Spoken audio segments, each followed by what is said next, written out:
Why are you so passionate? Why are you so excited? What is this enthusiasm you have? So let me tell you where it came from and how I got it. When I was 11 years old, had a wonderful life, fairy tale life. Mom and Dad, very poor, but they loved the heck out of me and my brother and had a wonderful life. But when I was 11 years old, I woke up in the middle of the night. I heard a horrible noise. I ran in. My mother was crying. She was on the telephone, and my dad was screaming. And I got in bed, because that's where I always went when I felt unsafe, was into my parents' bed. And I held my dad, and he was crying and gasping for breath. I remember he had sweat. His whole body was sweating. Then he threw up on me, and he was gasping. My mother was crying, trying to get a doctor on the phone because he had been under doctor's care. And he was screaming, and then he lost bladder control, and then he lost bowel control. And I held him for 3 hours, and he looked at me in the eyes, and he said, the last thing he said was, he goes, "I'm dead." And he slumped over. And I'll never forget that. That was my first experience with mortality. I couldn't believe it. This was my dad. And to watch him die in such a horrible fashion at 11. And you know, only a few years later, when I was 14, the same thing happened to my mom. She died of a massive heart attack. And at 16, I was in trouble. I started having pains in my chest. I didn't understand it. And I started having pains in my jaw. I thought I was having tooth problems. And then the pains were radiating down my left arm. And one day, the pains got really great, and then I saw my vision come in, and I fell over and passed out. And it got to where I was passing out almost once a day. And then once or twice a day. And it got to the point where I was falling over about 3 times a day, and I knew I was in big trouble. And I went to the doctors. And I went to the hospital and the cardiac specialist, and the doctor said to me, "We better do some tests." So they did stress tests and cardiograms and x-rays and everything you could do at that time. And the doctor came back in that room. He had a very gray look on his face, very sad, very scary. I think he was trying to stimulate my immune system. And he said, "You have a very grave condition." I thought, grave, does that mean that's where I'm headed? Love that terminology. He said, "You're very seriously ill." He goes, "You have deformed valves in your heart." And I said, "What does that mean?" And he said, "Well, what you're feeling is because your heart chambers are flooding at the wrong time." And he said, "You need to have surgery." And I thought, wait a minute, there's got to be a lot of other things I could do. And he goes, "If you don't have corrective surgery on these valves, by the time you're 19 or 20, you'll be dead, because there's no way this heart, the way it's flooding and it can't pump the blood, could pump the blood to an adult body. And being that you're 16, that's how you're surviving." So immediately I'm thinking, well, there must be other things. And I thought, what about my Aunt Hattie? See, I had an Aunt Hattie. She was really my great aunt when I was a kid. And all my grandparents were dead, but my Aunt Hattie survived because she was crazy, because she never drank tap water, ate her vegetables that she grew herself in the back. You know, she was nuts. And when we got sick, she'd grind up all sorts of weeds and stuff them down my brother and I's face, and we'd try to kick at her. She was an herbalist. We called her a witch. But, you know, we always got better. And so I said to the doctor, "Do you think my Aunt Hattie can help?" That's what he did. He just laughed at me. He just laughed at me. And I said, "Well, you know, I had bronchial pneumonia once, and she had me better in 2 days." I said, you know, and I went on about Aunt Hattie, and I saw his eyes go off. And I said, "Well, there must be something. What about exercise? I know I don't exercise a lot, but I'm willing to exercise. I'm willing to exercise a lot. What about eating different? I'd seen health food stores starting to open up, and I heard about that. And they tested my cholesterol that day, and it was over 300, my cholesterol. I was trying to pump mud through my veins and arteries. I didn't know. And he said, listen. There is nothing that can help you except surgery." And they explained the surgery to me, and it was horrifying, cutting my ribs in half and taking a jack and jacking apart and sticking a knife in my heart. But he convinced me there was nothing else to do. So what are you going to do when your doctor says that? So I admitted myself to the hospital, and I sat in my room depressed, and they gave me drugs to take. And on my wing were all the other young people with bad hearts. So I got to meet them, and I met a real nice guy. His name was Bob. I'll never forget him. Wonderful man. And Bob and I became friends. You need a friend when someone's going to take a saw to you. And we became friends, and Bob was scheduled for his same surgery before me. The week before, I remember he had his surgery. The doctor came into my office with that horrified look on his face and told me that Bob died during the surgery.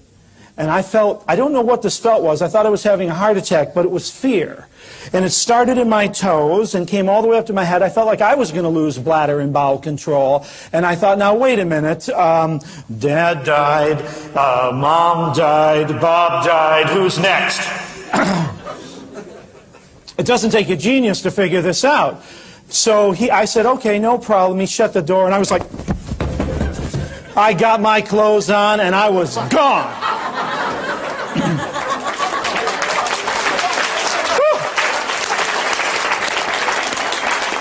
And I went down the road, and I just started telling everybody about my problem. I figured there's got to be answers out there. I mean, when you start thinking about taking that saw out of the garage and cutting yourself in half and sticking knives in your heart, I thought I'd rather drink battery acid mixed with donkey crap. I mean, you couldn't come up with the torture that I wouldn't do. So I said to everybody, what can I do? I got this heart. And the first person I ran into said, well, I think if you eat less red meat, it's better for your heart. And I had kind of heard that, but I thought it was some kind of anti-German group. Because, you know, I had blood for breakfast, lunch, dinner, and dessert.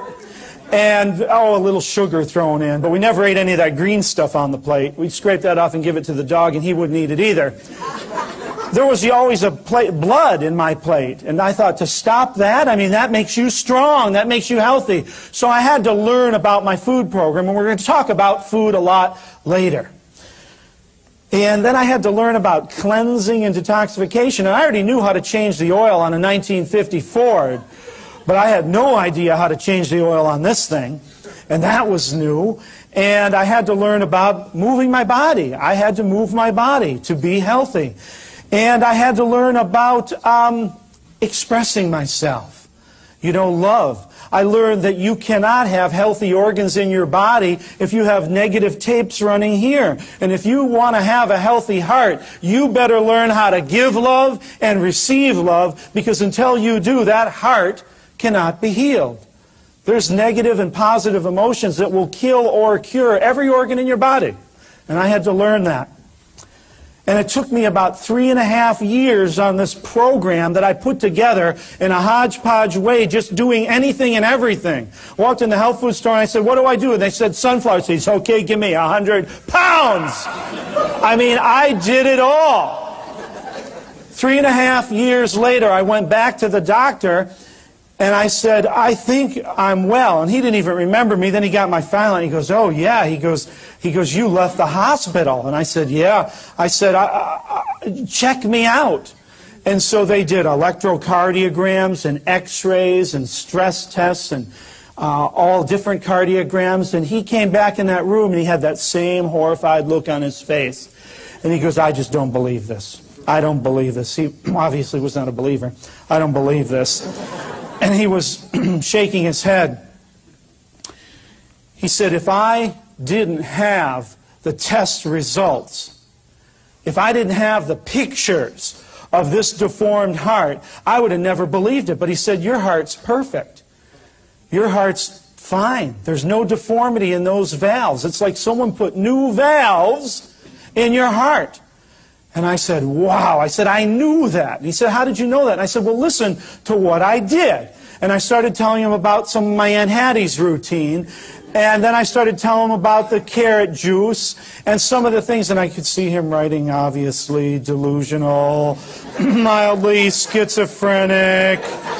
I could see him writing. He didn't care how I healed myself. That wasn't his business.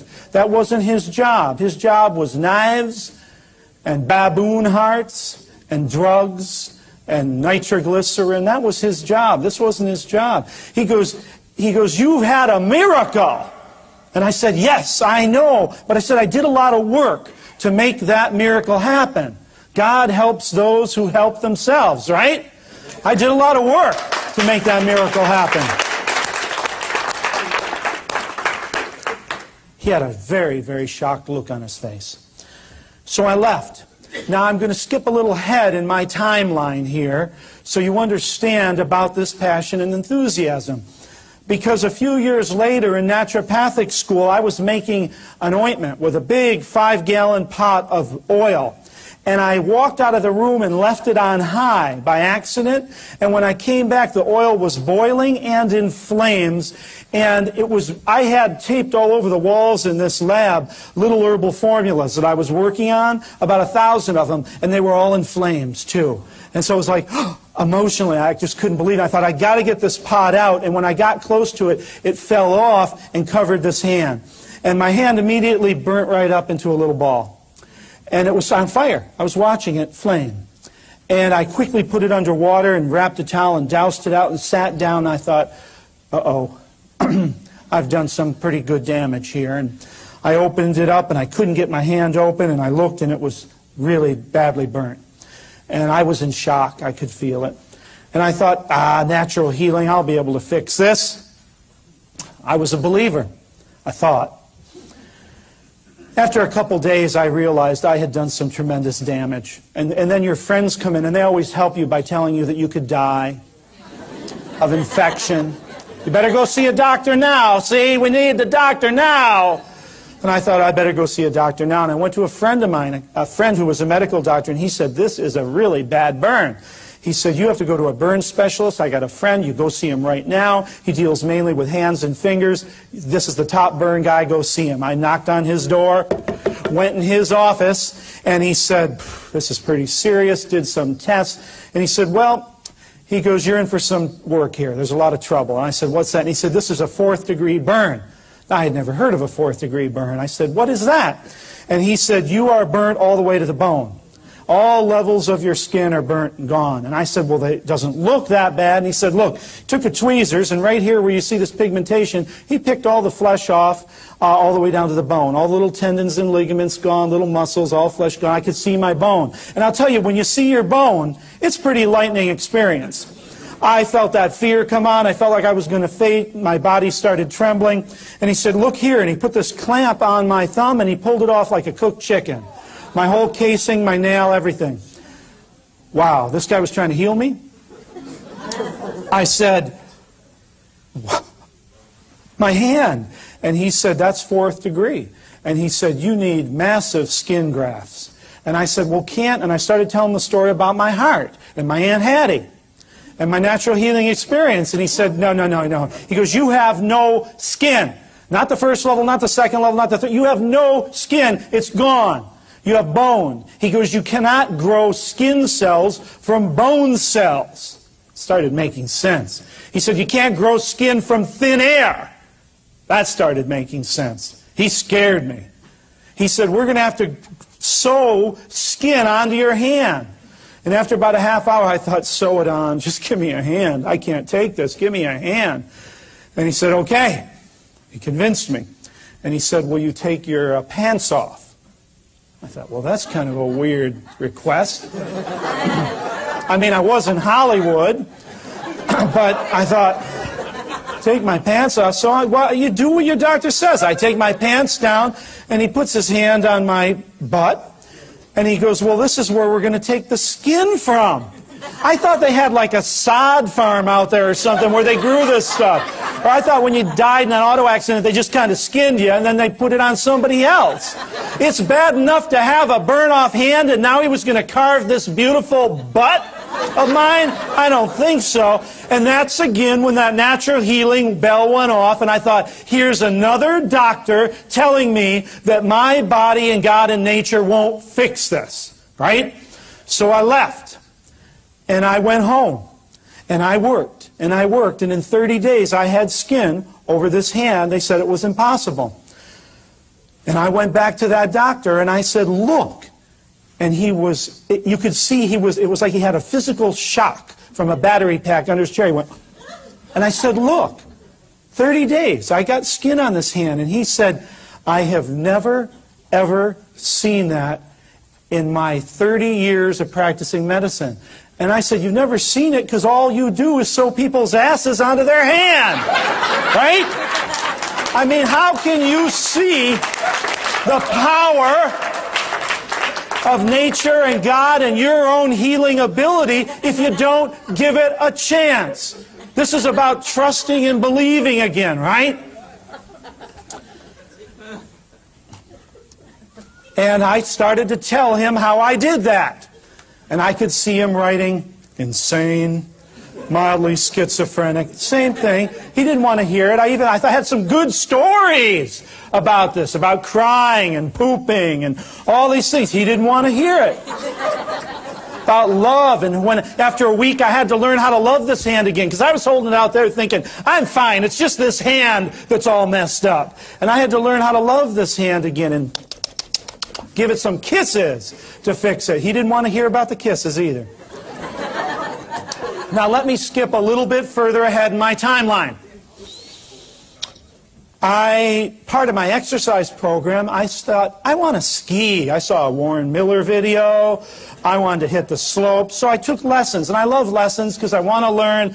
Took a lot of ski lessons, got pretty good, and joined the NASCAR amateur races. And I was at Deer Valley, Utah, on one of the amateur races. I thought for sure I could win one of the medals. It wasn't going to be gold. But I thought, all I got to do is get to the bottom of this hill faster than anybody else. How hard could that be?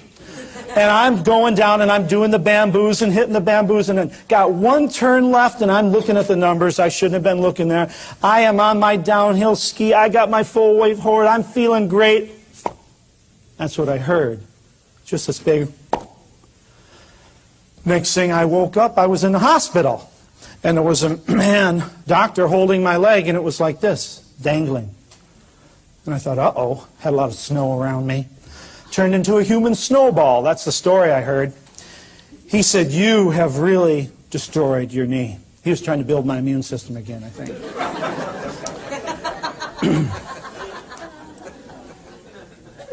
He said, it's bad. He goes, it's so bad, we don't even want to look at it.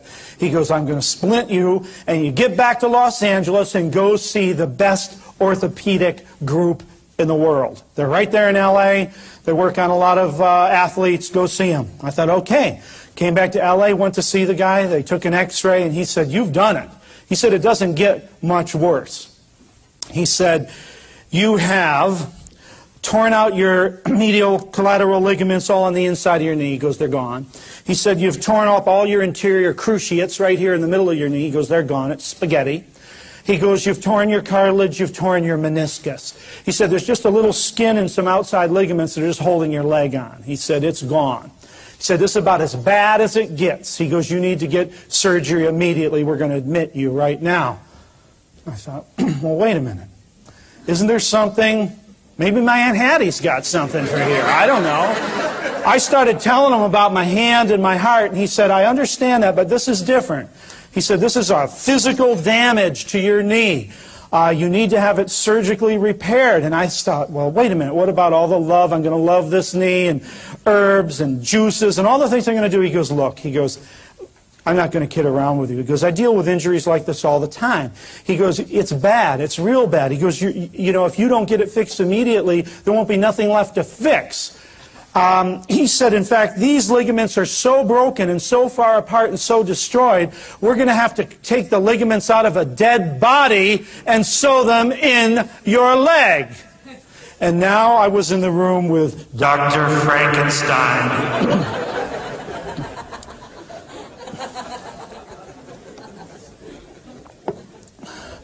That's when that bell went off again. It was like the butt to the hand, you know, the saw here.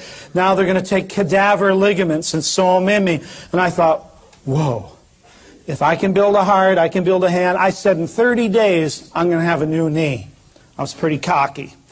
Walked out of his office, and in 30 days, I didn't have anything. This thing didn't work at all.